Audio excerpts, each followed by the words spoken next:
नमस्कार प्रेक्षकांनो, घरोघरी मातीच्या चुली या मालिकेच्या येणाऱ्या भागामध्ये जबरदस्त असा ट्विस्ट येणार आहे. तर प्रेक्षकांनो, आपण बघितलं इथे आता ऐश्वर्याला जानकीचा संसार उद्ध्वस्त करायचा आहे. म्हणूनच तिने खूप मोठा खेळ खेळायला सुरुवात केलेली असते. तिला माहिती आहे की जानकीचा सगळ्यात मोठा या घरामध्ये जर कोणी सपोर्ट सिस्टीम आहे तर तो आहे ऋषिकेश. जर जानकीजवळ ऋषिकेशच नसेल तर मग जानकी या घरामध्ये काय करणार आहे? काहीच करू शकणार नाही. तिचं अस्तित्वच नाही उरणार असं इथे ऐश्वर्याला वाटतं. तसंही ऐश्वर्याने लताला मारायला सांगितलेलं असतं आणि आता जानकीच्या नवऱ्याबरोबर म्हणजे ऋषिकेश बरोबर लग्नसुद्धा करते. मग आता ऋषिकेश हा जानकीचा नवरा आहे. तो जर तिचा नवराच नाही राहणार मग कुठल्या अधिकाराने ती रणदिवेंच्या घरामध्ये राहील? एकतर तिने डिवोर्स पेपरवरती सह्यासुद्धा केलेल्या आहेत असा ऐश्वर्याचा समज असतो. आणि म्हणूनच प्रेक्षकांनो, इथे आता ऐश्वर्याला ऋषिकेश बरोबर लग्न करून पूर्ण रणदिवे घरावरती ताबा मिळवायचा असतो. घरातली मोठी सून म्हणून तिला आता मिरवायचं असतं, जानकीची जागा घ्यायची असते. आणि म्हणूनच तिने आता जानकीला पेचात पकडलेलं असतं की तुझी आई तुला परत हवी आहे ना गं जानकी, मग आता तुझ्या नवऱ्याचं लग्न माझ्याबरोबर लावून दे, नाहीतर मग तुझी आईसुद्धा तुला मिळणार नाही. मग आता तुझी आईच तुला मिळणार नाही, मग तुझ्या आईच्या खुनाचा आरोप जो काही तुझ्यावरती आहे त्यामुळे तू आता जेलमध्ये जाऊन बसशील. म्हणजे तसंही तुझा ऋषिकेश तुला काही मिळणारच नाही आहे ना, तुझी आई तुला मिळणार. मग त्यापेक्षा एक काम कर, ऋषिकेशचं माझ्याबरोबर लग्न लावून दे आणि तुझी आई तुला परत घे. तेव्हा इथे ही डील आता जानकीने मंजूर केलेली असते आणि त्यामुळे या खोट्या लग्नाचा संपूर्णपणे घाट घालण्यात आलेला असतो. त्यानंतर प्रेक्षकांनो, इथे आता ऐश्वर्या हे सगळं जाणून बुजून करत असते, कारण तिला आता रणदिवेंना उद्ध्वस्त करायचं आहे.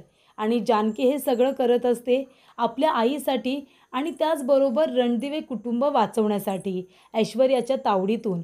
त्यामुळे जानकी ऋषिकेश संपूर्ण रणदिवे एकत्र येऊन ऐश्वर्याला धडा शिकवत असतात, पण तरीसुद्धा ऐश्वर्या त्यांना पुरून उरत असते.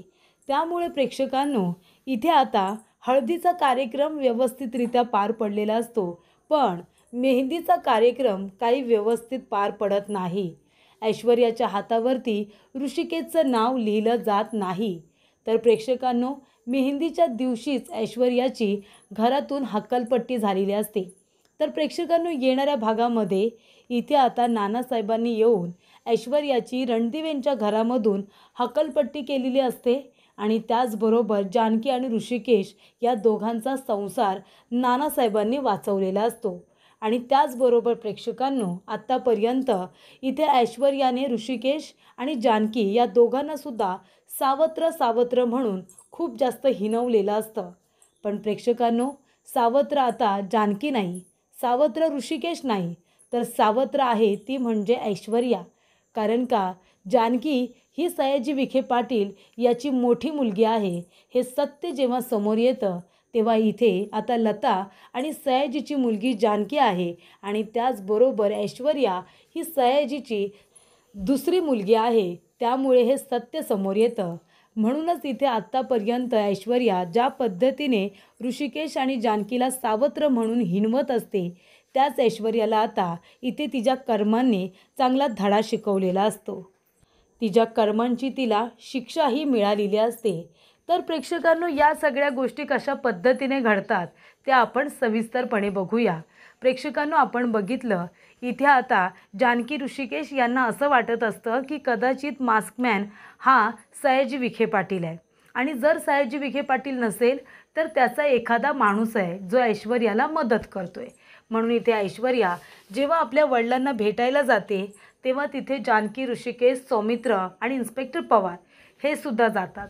पण तिथे गेल्यानंतर इथे जानकीला समजतं की सयाजीचा या सगळ्यामध्ये काही संबंध नाही आहे. फक्त ऐश्वर्या आपल्या वडिलांना अधूनमधून भेटायला जाते आणि इथे ऐश्वर्याने आपल्या वडिलांना एक गोष्ट कबूल केलेली असते, ती म्हणजे एकदा का इथे रणदिवेंच्या प्रॉपर्टीचं डील झालं ना डॅड, माझ्याकडे 50 कोटी आले ना की मी तुम्हाला इथून बाहेर काढेन आणि मग आपण सगळेजण आनंदाने राहू, आपल्यामध्ये फक्त ऋषिकेशला घेऊ, असं इकडे ऐश्वर्याचं म्हणणं असतं. त्यानंतर प्रेक्षकांनो जानकी म्हणत असते, अगं किती मुखवटे लावशील किती चेहऱ्याला. कारण ऐश्वर्या म्हणत असते की मला जो मदत करतोय ना माणूस, जानकीच्या विरोधात जाऊन, ऋषिकेशच्या विरोधात जाऊन, जो इथे स्वतःला जानकीचा भूतकाळ समजतोय, तो माणूस माझी मदत करतोय. तो कोण आहे, कशासाठी माझी मदत करतोय, मला काहीसुद्धा कळत नाही आहे. पण इथे आता त्याच्या चेहऱ्याला जो मुखवटा असतो त्याने त्याचा चेहरा काही बघता येत नाही. तेव्हा इथे जानकी म्हणते, अगं तुझं पण तसंच आहे ना, या चेहऱ्याला कितीतरी मुखवटे लावलेस ग तू. आमच्यासमोर एक वागतेस, स्वतःच्या वडिलांबरोबर एक वागतेस, आईंबरोबर एक वागतेस, सारंग भाऊजींबरोबर एक वागायचीस नाही का. तुझ्याही चेहऱ्याला खूपच जास्त मुखवटे आहेत, असं इकडे जानकी म्हणते. तेव्हा ऐश्वर्या खूपच जास्त चिडते आणि इथे जानकीला गप्प बसायला सांगते. तर इथे लता आणि माया या दोघींचं बोलणं सुरू असतं. लता म्हणत असते, माया, मला माझ्या मुलीचं आयुष्य उद्ध्वस्त होण्यापासून वाचवायचं आहे गं. तिच्यावरती माझ्या खोट्या खुनाचा आरोप केला आहे. तिची जाऊ आहे ना ऐश्वर्या, ती माझ्या मुलीला नापसंत करते. तिला माझ्या मुलीचा इतका राग येतो की तिचं आयुष्य उद्ध्वस्त करण्यासाठी तिने माझ्या खोट्या खुनाचा आरोप माझ्या मुलीवरती टाकला आहे. म्हणून मला इथून लवकरात लवकर आता बाहेर पडायचं आहे आणि माझ्या मुलीचा जीव वाचवायचा आहे गं. मरता मरता मला तिच्यासाठी काहीतरी चांगलं करू दे, निदान तिचं घर तरी तिला परत मिळवून देऊ दे. त्यानंतर प्रेक्षकांनो, जानकी म्हणत असते, ऋषिकेश, हे काय झालं. आपल्याला वाटत होतं की सयाजी काका या सगळ्यामध्ये असतील, पण तो मास्कमॅन कुणीतरी वेगळाच आहे. आणि तो ज्या पद्धतीने आपल्याकडे बघत होता, मला तर वाटतं तो आपला कुठला भूतकाळ खरोखर नाही आहे ना. जोगतीने सांगितल्याप्रमाणे तो मास्कमॅन आपल्याला सापडायला हवा. आपण त्याच्यावरती लक्ष ठेवलं पाहिजे. तो नक्की कोण आहे ना, हे कळलं पाहिजे ऋषिकेश. तेव्हा इथे ऋषिकेश म्हणतो, ठीक आहे, आपण त्याच्यावरती आता इन्स्पेक्टर पवार यांना सांगून नजर ठेवूया. त्याचबरोबर प्रेक्षकांनो, इथे आता मेहंदीचा कार्यक्रम सुरू होतो. तेव्हा इथे रिचा, ऐश्वर्याची मैत्रीण आलेली असते. मेहंदी काढायला मुलगी आलेली असते. मेहंदीची सगळी तयारी करण्यात आलेली असते. आणि तेव्हा इथे ऐश्वर्या म्हणत असते की 1 मिनिट, मला कुणीही मेहंदी काढू नका. मला फक्त एकच व्यक्ती मेहंदी काढेल आणि ती व्यक्ती म्हणजे कोण आहे, जानकी. जानकी, तूच मला मेहंदी काढायची आणि सगळ्यात आधी तर माझ्या हातावरती ऋषिकेशचं नाव काढायचं आणि ते तूच काढायचं. तेव्हा जानकी म्हणते, नाही, मी हे करणार नाही आहे. तेव्हा रिचा येते आणि जानकीला हात पकडून घेऊन जाते. तेव्हा ऐश्वर्या म्हणते, जानकी, हे तुला करावं लागेल अगं. आई परत हवी आहे ना, मग ये बरं इथे आणि माझ्या हातावरती आता ऋषिकेशचं नाव काढ. जानकीला इथे खूप मोठा धक्का बसतो. ती ऋषिकेशकडे बघायला लागते. ऋषिकेश तिच्याकडे बघतच नसतो, कारण त्याला हे सगळं काही आवडतच नसतं. जेव्हा इथे जानकी ऋषिकेशचं नाव ऐश्वर्याच्या हातावरती काढणार, तेवढ्यातच तिथे नाना येतात आणि म्हणतात, थांबवा हे सगळं, आत्ताच्या आता थांबवा. नाना आल्यानंतर सगळेजण घाबरतात. नाना म्हणतात, सुमित्रा, हे काय चाललं, हे सगळं काय चाललं आहे काय, मला कळत नाही आहे. आपल्या घरामध्ये हा कसला तमाशा चालला आहे. नाना म्हणतात, अरे लाज लज्जा सगळी काही विकून खाल्लीत की काय तुम्ही. रणदिवेंची इज्जत चव्हाट्यावरती आणलीत. हे काय चाललं आहे की ऐश्वर्या, लाज नाही वाटत तुला. सारंग आत्ता निघून गेला आणि लगेच तू लग्न करतेस, ते सुद्धा ऋषिकेश बरोबर. जानकी असताना त्या दोघांचा 10 वर्षांचा संसार मोडून तुला ऋषिकेश बरोबर तुझा नवीन संसार थाटायचा आहे. पण हे सगळं कशासाठी. जानकी, ऋषिकेश, तुम्ही हे सगळं का मान्य करताय. नक्की या सगळ्यामागे कारण काय आहे. तेव्हा प्रेक्षकांनो, नाना आता भयंकर चिडलेले असतात. नाना म्हणतात, मी जिवंत असेपर्यंत या ऐश्वर्याचं लग्न ऋषिकेश बरोबर कधीच होणार नाही. आणि काय गे ऐश्वर्या, तुला लाज वाटत नाही. आधी माझ्या सौमित्रबरोबर लग्न करायचा निर्णय घेतलास. सौमित्रबरोबर लग्न करता करता मग काय केलंस, त्याच्याबरोबर लग्न नाही झालं. मग तू या घरामध्ये राहायचं म्हणून सारंगबरोबर लग्न केलंस, बरोबर. आता सारंग या जगामध्ये नाही आहे म्हटल्यानंतर तू इथे जानकीचा संसार मोडून तिला तिथे उद्ध्वस्त करून तुला ऋषिकेशबरोबर लग्न करायचं आहे. लाज नाही वाटत का गं. एक बाई असून एका बाईचा संसार उद्ध्वस्त करून तुला तिच्या नवऱ्याबरोबर लग्न करायचं आहे. कशी काय सुखात राहशील तू त्याच्याबरोबर. आणि ऋषिकेश, जानकी, तुम्ही हा निर्णय का घेतलात सांगा ना. हे लग्न होणार नाही, मी ते कधीच मान्य करणार नाही. तेव्हा प्रेक्षकांनो, इथे ऐश्वर्या म्हणत असते, नाना, पण आता काही उपयोग होणार नाही आहे.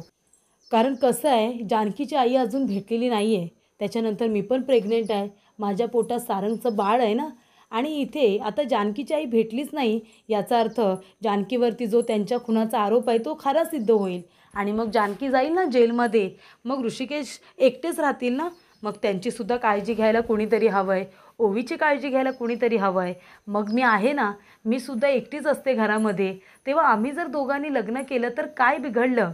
नाना म्हणतात, काय गे बेशरम, लाज नाही वाटत तुला? लाज नाही वाटत? अगं मोठ्या दिराबरोबर लग्न करताना तुला लाज कशी वाटत नाही गं? आणि ते सुद्धा जानकी ओवी असताना त्याचा इतका मोठा छान असा संसार उद्ध्वस्त करून तुला त्याच्याबरोबर लग्न करायचं आहे. जानकी, अगं अशी कुठली अडचण आली म्हणून तू इतका मोठा निर्णय घेतलास आणि स्वतःचं संसार आयुष्य उद्ध्वस्त करायला लागलीस? सांग ना, हा निर्णय घेण्याची तुला काय इतकी गरज पडली? तेव्हा जानकी म्हणते, नाना शांत व्हा, प्लीज नाना शांत व्हा, तुम्ही माझ्याबरोबर या.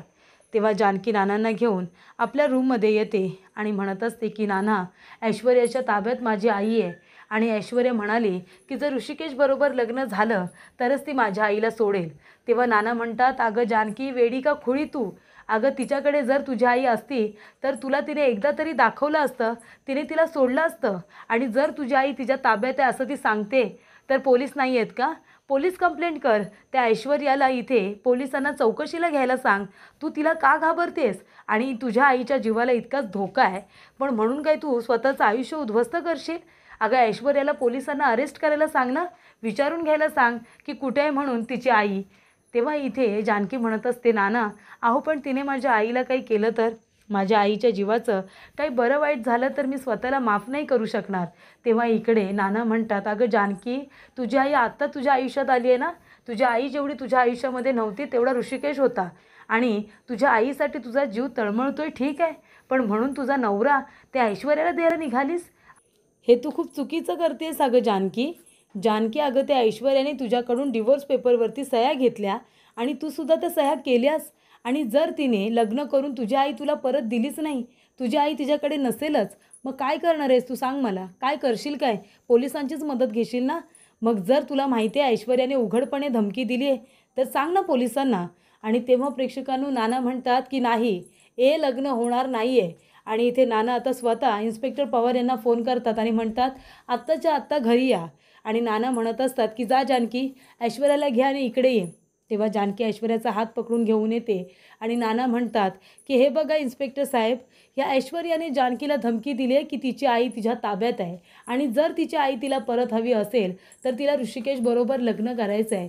आता माझा गुन्हा आहे तिच्या विरोधामध्ये की तिने इथे जानकीच्या आईला किडनॅप केले आणि तुम्ही तिची आता चौकशी करा. तिला विचारा की तिने जानकीच्या आईला कुठे बरं ठेवलं आहे. तेव्हा प्रेक्षकांनो ऐश्वर्या म्हणते, नाही नाही, मी असं काही केलेलं नाही आहे. नाना हो, काय बोलताय तुम्ही? तेव्हा नाना म्हणतात, ऐश्वर्या, साळसूतपणाचा आव आहे ना माझ्यासमोर आणू नकोस आणि हा भोळेपणा तुझ्या चेहऱ्यावरती दाखवू नको, तो शोभत नाही तुला. त्यामुळे आता पोलिसांकडे जा आणि त्यांना खरं खरं सांग जानकीची आई कुठे आहे ते. ज्या पद्धतीने जानकीला धमकी देतेस ना त्या पद्धतीने आता खरं बोल. तेव्हा इकडे इन्स्पेक्टर पवार म्हणतात की ऐश्वर्या रणदिवे, चला आमच्याबरोबर तुम्ही चौकशीसाठी. तुम्ही सांगायचं की आता जानकी मॅडमच्या आई कुठे आहेत त्या. त्यामुळे प्रेक्षकांनो इथे नानासाहेबांनी योग्य वेळेवरती येऊन जानकीचे आणि ऋषिकेशचे डोळे उघडलेले असतात. नाना म्हणतात, अगं जानकी, ऋषिकेश, तुम्ही हे सगळं तुमच्या आईसाठी करताय, पण ऐश्वर्या इतकी नालायक आहे. लग्न झाल्यानंतर ती जर म्हणाली की तुझी आई कुठे ते मला माहितीच नाही आहे, मग काय करणार आहेस तू? हातामध्ये तुझ्या जे आहे ते सुद्धा निघून गेलं असतं. आई तर आई कधी मिळाली नसती आणि स्वतःचा नवरासुद्धा गमावून बसली असतीस. तेव्हा जानकी म्हणते, बरोबर बोलताय तुम्ही नाना. आई माझी जरी तुझ्या ताब्यात असेल ना तरीसुद्धा माझ्या आईला काही झालं तर मी तुला सोडणार नाही. पण आता हे लग्न वगैरे होणार नाही होणार हे लग्न. तेव्हा इकडे नाना म्हणतात, इन्स्पेक्टर जा, ह्या ऐश्वर्याला घेऊन जा आणि कसून चौकशी करा. लता कुठे आहे हे लवकरात लवकर शोधून काढा, तिचा मोबाईल घ्या आणि सगळी माहिती मिळवा. त्यामुळे प्रेक्षकांनो अशा रीतीने योग्य वेळेवरती येऊन नानासाहेबांनी जानकी ऋषिकेशचा संसार वाचवलेला असतो. आणि ज्या वेळेला प्रेक्षकांनो या लग्नासाठी आता जो काही ऐश्वर्याने घाट घातलेला असतो त्यासाठी तिचे वडीलसुद्धा एका दिवसासाठी आता बाहेर येणार असतात. तेव्हा इथे आता लताबाई सापडलेली असते. माई आणि लता दोघीजणी पोलीस स्टेशनला येतात आणि तिथे ऐश्वर्या आणि सयाजी विखे पाटीलसुद्धा असतात.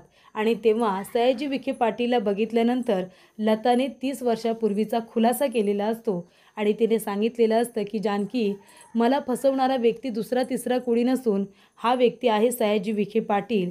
आणि तेव्हा सगळ्यांना कळतं की जानकी ही सयाजीची पहिली मुलगी आहे. जानकी ही लता आणि सयाजी विखे पाटील यांची सगळ्यात मोठी मुलगी आहे आणि ऐश्वर्या ही नंतरची मुलगी आहे. त्यामुळे आता सावत्र म्हणून जानकी ऋषिकेशला हिणवणाऱ्या ऐश्वर्याला इथे आता चांगली कर्माने शिक्षा दिलेली असते, धडा शिकवलेला असतो. आणि त्याचबरोबर जिचा संसार उद्ध्वस्त करायला निघाली ती तिची स्वतःची बहीण आहे ही गोष्टसुद्धा ऐश्वर्याला कळलेली असते आणि ऐश्वर्या पुन्हा एकदा तोंडावरती पडलेली असते.